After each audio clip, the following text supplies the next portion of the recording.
Right, from also clerks who are managing silos, and of course we have that a tidy sum of monies that are going to waste because of maize which are going spoiled to transport sector as well.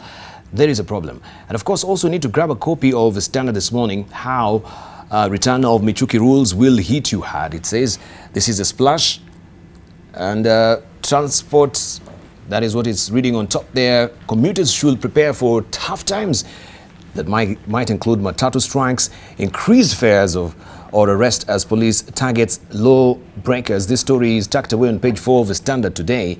And this is also what you need to know. PSV owners of PSV, excluding taxis and car hire vehicles as well as commercial vehicles with tare weight exceeding one. Let me try and decrease that a bit so that you can see. With a tare weight exceeding 1 ton are required to fit their cars with speed governors and not exceed 80 kph. All right. Also, all public, commercials and private vehicles are to be fitted with seat belts. Prominently display notices on the inside informing passengers of the route details and fares during rush hour and off-peak. Matatu and taxis are to be painted with consistent yellow band 150 millimeters wide, easily identifiable from 275 meters away. Also, owners of Matatu or Matatus who violate the rules will be liable to a fine of 500 shillings for each seatbelt unfitted and not meeting the required specifications. Also, on the driver can try and wide zoom out or zoom in a bit for you to see this. Just give me a moment. Doing it from my laptop. We're coming back to you just briefly, but I can be able to read that meanwhile. What it says, yeah, there we go. If you may just have that. Drivers and conductors, the crew are to be employed on a permanent salary and issued with badges provided by the registrar of motor vehicles that identify them as PSV operators. Also, wear uniforms identifying them as public sector operatives. Drivers are expected to be retested after every 2 years.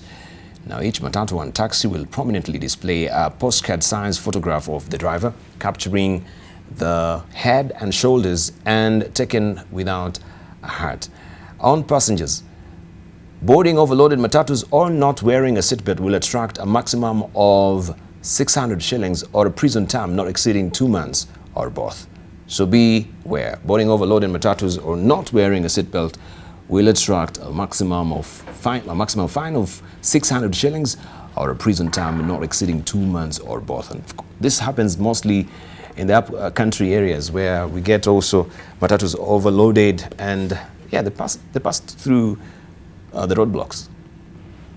And we're talking about a dog eats dog society. Dog eat society from the silos, where we can actually store maize which are, are rotten and still give it to the public, right? They have aflatoxins. We still dish it out to the public. We come to the also public sector. We'll come going really gung-ho on this, but along the way, next year, this time, things might have tapered off as well. So why are we blowing hot and cold when it comes to, enforcing these rules? Let's hear from Dr. Hassan Kaleji. Well, it happens when people forget about meritocracy and they celebrate mediocrity. And we do that, and we actually reward mediocrity in this country. Now, of course, the legal argument with regard to the enforcement of the Michuki rules, and what I'm hoping is that the ministry and departments concerned are going to make sure they do not suffer the same fate like way back in 2005 in the court of law, that they use the right process in ensuring that actually these Michuki rules are going to stick. But what is more important than Michuki rules is there's a culture here.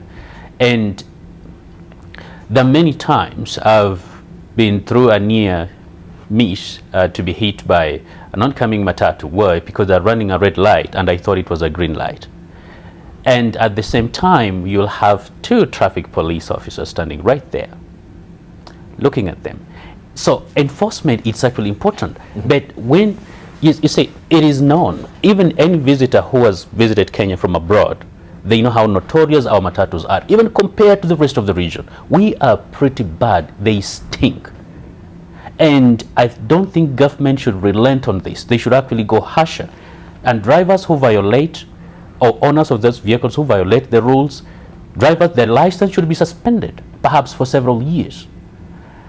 These small fines are not sufficient. People should be banned from being on the road permanently, if not perhaps 5 years. Because remember way back in 2003, of course we suffered a little bit, but just for the first few weeks. But things started actually getting back into place. Now, up country, of course there's a different dynamic, because a lot of times there's even no law enforcement, out there. But if we are consistent in enforcing these rules, even up country, because most of people who live in Nairobi know that not too long ago, you'll have a matatu that is supposed to be carrying 11 people, actually having almost 30 people in it. Some of the buses, like a recent accident along Nairobi, Kisumu, Kericho Road, was caused in part because of lack of enforcement of these rules. So this should not be an option. It shouldn't even be debatable. I think the government should get tougher, but should also hold the police and NTSA a lot more accountable. And NTSA should enforce their rules and should not compromise. We know the associations, they're going to fight it. They're going to be strikes, that is fine. But I think this is a price that Kenyans are willing to pay to restore order in the public transport sector. All right, but also we have a niggling worry when it comes to the entire system of the traffic police as well, because we understand it's not only just the man who's collecting that particular bribe on the ground, but this actually is a whole chain that goes way up to, the upper reaches of command within the system itself, that we have also police officers who own these matatus. So we have, of course, interests in the sector itself. So how are we also putting the men who are supposed to be, overseeing and enforcing these rules, and the people who are actually, at the same time, they're the same people who are compromising the system and gaming the system? Olenado. Yeah, I think the key word here is actually corruption, because within the industry, the transport industry, if your vehicle is well maintained and it has everything that is required, it's expensive to do so. But at least the policeman on the road must get a certain something to charge you, something to get from you, because they'll create a problem even where there is no problem. That one are discouraged. That one discourages players in the industry from actually fixing their vehicles, because even if you fix the vehicles, you can still be charged. You have still to pay for something. Yes. So that has created that some elements of reluctance within the industry, that even if I do whatever I want to do, it will not be sufficient for me to be free on the road. We need to talk about the culture that is inherent in the Kenyan people. I don't know what is actually our problem, that everything that we do, we are just being selfish, because everyone in every place that he sits in an office that he occupies, he have to create a way of getting free money instead of actually giving service to the people. So this is where, in my view, lies the problem in the transport industry. Right, Ambassador. Dipal, you asked the question early on that why are we plowing hot and cold? Starting, for instance, with the Michuki rules. When these rules were here, we were all hot on it, and we saw the good results of it. What happened? We faded away. And that brings me to another situation where, for instance, if you see what has happened with the maize, and the Prof was saying, food security is linked with our health, and this is a security issue, actually. I was so saddened to see the president looking literally helpless when he was in Western Kenya, challenging his cabinet that he wanted results. But you know why we blow hot and cold? What happened is that after such declaration, former commission, called people to testify, like what is happening in parliament. Time plays out. The story is forgotten. You move on. I mean, it's so sad when you saw, for instance, when the examinations were going on this time, the whole nation was mobilized. And you would have thought that we were under invasion. Bringing police out, creating a command post to make sure no cheating takes place. Isn't that an example of what we could even try to do in the case of, say, corruption. And why are we playing hot and cold? It's because sometimes when we start this exercise, it is the small man. If it is Depal, you can round him up, put him in jail, throw him away.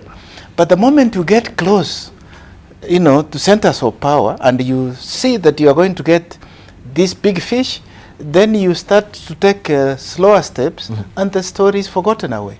So, as long as we continue to have sacred cows, that's why you end up with a clerk. How does this clerk end up with this big position? It is because somebody somewhere there has called to say so and so should assume this role. So that is the Sikh society, and it boils down to what Orkina said. It has to do with corruption, and if we are not serious with this war of corruption, we'll be here talking about it just as we are doing now. All right. Let's hear from Professor Naomi Damba. Let's get to the bottom of this issue. There was once a time when there were buses here in the city of Nairobi that ran from morning to evening. They were clean, there was order and everything. That bus, a public bus, vanished.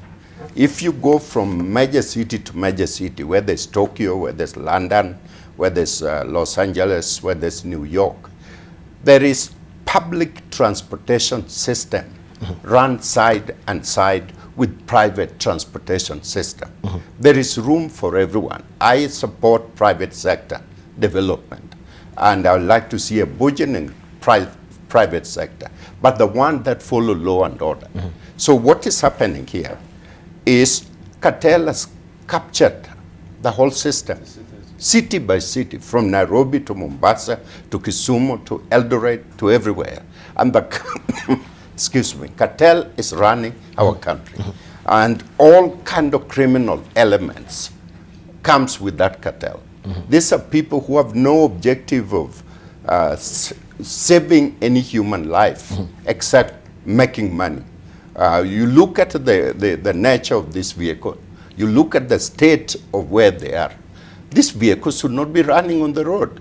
Yet they run on the road, yes, they kill people, yet we take people to court and continue. So what is it we are trying to do? We need to develop an effective metropolitan transportation system, which is publicly funded, publicly managed, and as order. And then can be supplemented, there's room enough to supplement with this private transportation system. But they have to follow order. And there is no question about it. There's no debate, there is not if and but. We need to do it, and we have the ability as Kenyans to do that. All right, we want to also hear from our viewers who are watching this morning, and they're hanging online this morning just to talk to us about the kind of society that we live in right now. A dog-eat-dog society, a man's inhumanity to man. We cross over now to Daniel from Kericho, who is calling this morning. Good morning, Daniel. Good morning, sir. How are you? Very well, thank you. Yeah, you have a contribution this morning. I'm calling from Kericho. Yes, thank you. The thing that surprised me was an accident early night for Fort Ternan. I was expecting at least the senior most person angekuja ni Mr. Boynet. Or the CS for transport, Mr. Masharia. Yes. We just come even and sit at the rail of that road. But one day, they were blaming, all of them, they were blaming police at night. How many police officers are you expecting to be on the road? And then, funny enough, bali hiyo gari ilikuwa kupitia, kulikuwa na a lot of corners, very sharp.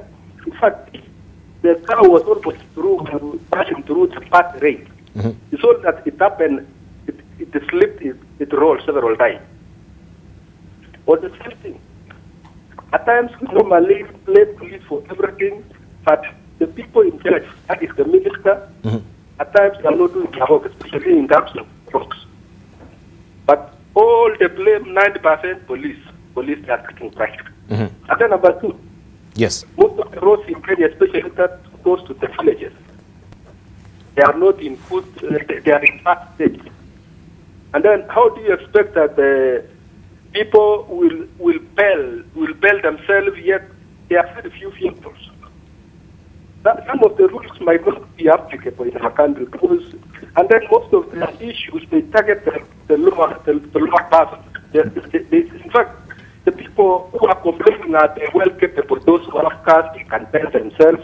At the lower class are the victim. Right now, on Monday, if you go to the road, you will see the common man is the one suffering. Even those people who are coming from, who are going to the market or going to the work, if you try and study their general income, Thank you. it is the lower class. Thank you, Daniel there from Kericho. Of course, the blame storming will go on. It will be the police. It will be the police work. Don't we have the people from the upper reaches of government also taking on responsibility as well? And also he's questioning the applicability of these rules as well. But let's hear also from James, who is calling from Kisumu, hanging on the line. Good morning, James.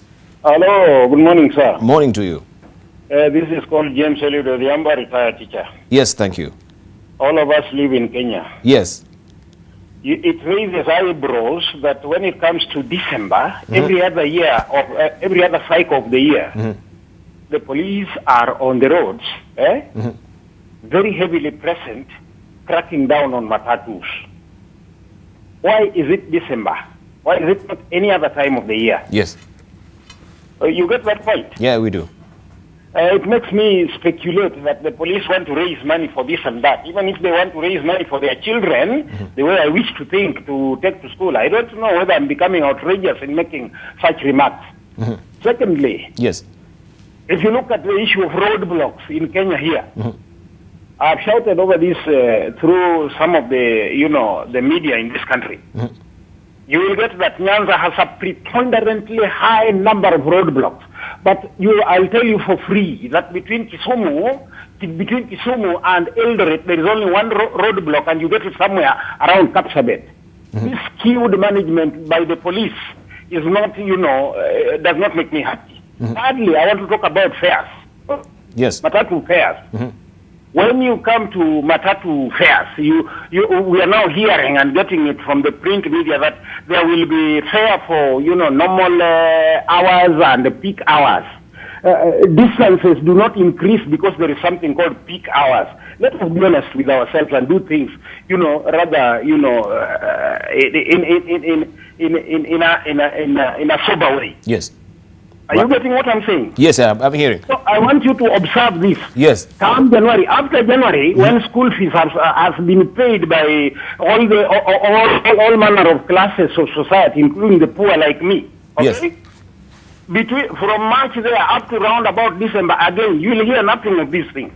Yeah, thank you, thank you. And please observe that in all the roadblocks in Nyanza here, Luo Nyanza particularly, Yes. policemen are there after every 5 kilometers roadblock. Na pesa inachukuliwa. And this is, an open secret. Right. Thank you, James. Calling from Kisumu, really frustrated there. We have Kimani calling from Nairobi. Good morning, Kimani. Morning, Dibala. How are you this morning? Very well, thank you. I'm Kimani Walia, all the way from Mumias, currently in Nairobi. Yes. That is Isili. Okay. Okay. To me, it is an embarrassment when we see our people dying Yes. on the road after road carnages that could be managed by our police, men and women, and other relevant authorities. Okay, of late, we lost about 56 people from where I come from, that is Western. Yes. Now, currently, as we speak, a tractor that was ferrying sugarcane in Western, that is in Bukaya, Mumias West. Yes. Yes. Crashed 2 people to death. We are still mourning the 56, and there is yet another 2 funerals in a village, a very small village. Yes. What measures have the Ministry of Transport and Infrastructure made to curb these road carnages? Number 2, we have local universities in this country producing engineers every year. And whenever we want to construct a road, whether it is a highway or an ordinary road, we employ engineers from a foreign country who are prisoners of their own country, but brought to this country to make roads and bridges. I don't want to mention that country. Yes. But they make these roads with a lot of discouragement. I don't know how I can term it, but you know, when you are a prisoner and you are supposed to do something, you do it with a lot of recklessness. With a lot of okay. Right, we get the point. Thank you. Okay, I think you have got my point. Yes. Yes, thank you, Kimani. We've gotten your point, and of course, those are just sentiments from our viewers who are watching this morning. What do you have to say? Are we living in a dog society? Man's inhumanity to man in Kenya? Have we reached that particular point where the sanctity of life does not really matter as long as I'm making my money? Right, it doesn't matter about morals or the moral decadence that we are in as a country right now. Let's just hear from our panelists, even as we're winding up on this, and we try and see what is happening also internationally briefly. We can begin with you, Dr. Hassan Khaneja. And interestingly, even as we're winding up, maybe I should bring to the fore also this particular editorial cartoon that Gado had drawn recently in light of the examinations that is ongoing. And it is also quite consternating that we had this, but this is actually a lift-off from a textbook that is in schools right now, having been approved by Kenya Institute of Curriculum Development. And you can just read the details. Right? Read the essay below and write the moral of the story. Teachers and learners are cheering. I saw a helicopter. It was flying low. Our leader, we shouted. It was our member of parliament. He travels in a plane. It belongs to him. The helicopter landed at our school playground. 3 big cars arrived in our compound. They too belonged to him. His wife waved at us. She had golden rings in her hand. We don't know how our leader acquired his wealth, but who cares? We cheered on. That's what was you know, literature generally and writing, and as Professor did allude to, things fall apart and decolonizing the mind. Sometimes it communicates a lot of ills in a very satirical and sarcastic way.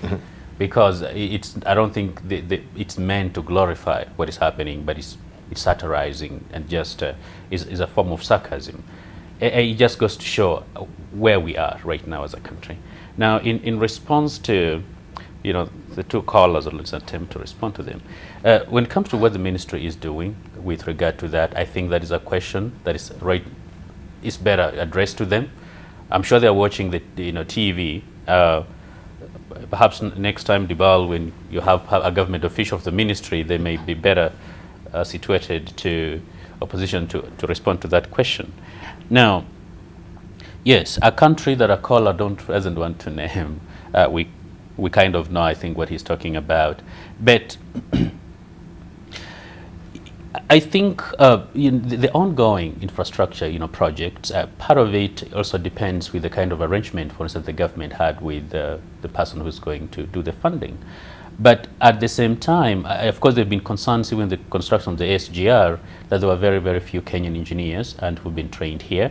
And perhaps that is something that should be looked into, especially when you're trying to negotiate those bilateral arrangements with the donor country. Now, with regard to the number of roadblocks,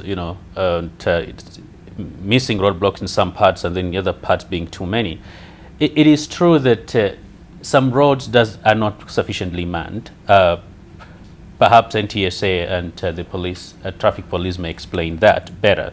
But whether they're manned or not, one thing that is consistent is that they're not really going far enough in trying to reduce these accidents anyway. And part of the problem is because even if a vehicle is defective, it's not the degree of defectiveness, is the size of the bribe that sometimes you're going to give that's going to determine whether or not you're going to continue. And so as long as we cannot get rid of these vices, especially with regard to our law enforcement officials and traffic police being compromised to allow overloaded vehicles to go, lorries which are carrying really things they shouldn't be carrying, in terms of weight, the problems are not going to go away. So, manning the roads or roadblocks is one thing, but sometimes those roadblocks are actually just used as a tool for extorting money, from the public or from the public transport vehicles, and including private vehicles. Now, there's been something else which I don't even think is in law. Sometimes you have your car is looking perfectly fine, and you stop, you ask 1, 2, 3, 4, 5, and say, but there's a scratch here. How is the scratch related to actual law enforcement? It's a private vehicle. So as government, I think that is something that also should look into and address. But with regard to manning roads, it's true they have to be sufficiently manned, but that is not the solution. We need, first of all, to enforce the existing rules in the book, which are there, which we're not enforcing at all. If we enforce them, we will not need our police officers to be everywhere. They actually should be fighting crime in many places. Right, thank you. Olenadu. Yeah, just to respond directly to Daniel and also comments of James from Kisumu. It's actually, in my view, it's not about the police. Yes. It's only that the police are law enforcers. They are the ones to enforce the law. Otherwise, nobody, no Kenyan, because the police officers are actually our sons, they are our brothers, they are our sisters, and they are our family members. So in one way or the other, we have to mention them because of the fact that they are the ones who are supposed to enforce the law. Secondly, there was a discussion in this country sometimes back about where do traffic police belong. At the moment, they are part of the police. There was a discussion whether there is need to shift the traffic police department to the Ministry of Transport, so that the Ministry of Transport should not be crying foul that the enforcement of the laws that they pass are being undermined by another ministry. And I don't know how far that went, because at one point, the national NTSA, to some extent, created their own enforcement arm, but sometimes back after the accidents, it was also disbanded, and they were taken back to the policy, though they are now in charge of policy but not implementation. These are the things that I think as a country we need to really debate about what is the best way forward in terms of handling issues to do with the traffic and related offenses in the country, whether we still need to run 2, 3 parallel structures of government doing the same work, or we just need to centralize them and being managed from one center, so that if we have to hold the CS of public works, whatever, to account, then he accounts, because the entire chain falls under his ministry. But at the moment, it doesn't. We have different ministries in charge of the whole sector. All right, let's hear from Ambassador briefly. Staying with this story about accidents, it's obvious, and from the callers, and responding to one who said, why blaming the police? I want to agree in a way that there is an over-focus on the police, but they happen to be, standing at the front line in terms of law enforcement. But when accidents occur, there are a number of variables that one should look at. It has got to do with the road itself, it has got to do with the weather, it has got to do with the driver, it has got to do with, even the technology that is being used. But and if you look at where accidents occur, are we saying that all accidents are occurring where there are bad roads? No. There are accidents which occur in very good areas. I mean, you have seen in the city here, Matatus cram into some vehicle and all that. There is also a problem with the drivers, because the drivers are over speeding, or there is pressure from their owners who tell them that, look, I want you to bring back to me maybe 5,000 a day. It doesn't matter what you make. So the driver is working crazy to raise maybe 7,000 so that he would retire 5,000 to the owner, keep 2,000.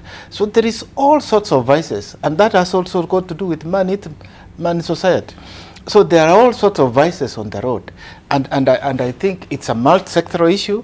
It cannot be solved by police alone, but police tend to perpetuate it in a way, because as Oleg was saying earlier on, you come with a good car, but they still want to extract something from you. You come with a defective car, you get away with it. Thank you. Now that creates a problem. Yeah. Lastly, Professor Nomi Damba. Well, this is an impact of corruption, which breed cartel, which create the kind of situation we have. I think Daniel talked about engineers that we're producing that are not able to construct roads. They're not able to construct houses. They construct houses that are falling apart. The most unfortunate thing, my countrymen, is that University of Nairobi was supposed to be engineering school. And Kampala was supposed to be medicine, and Dar es Salaam was supposed to be law at the time that we got independent. And now, several years later, we have produced more engineers and we have produced more architects. And I think the caller is asking, where are these people? And you know, what has happened? So the caller is right, okay? Now, what happened to these people? It is simply corruption and shortcuts, which lead to the kind of situations we have. And they don't need to create any more laws. There are too many. Michuki enforced them, and there was a one man that did that, and it's on record.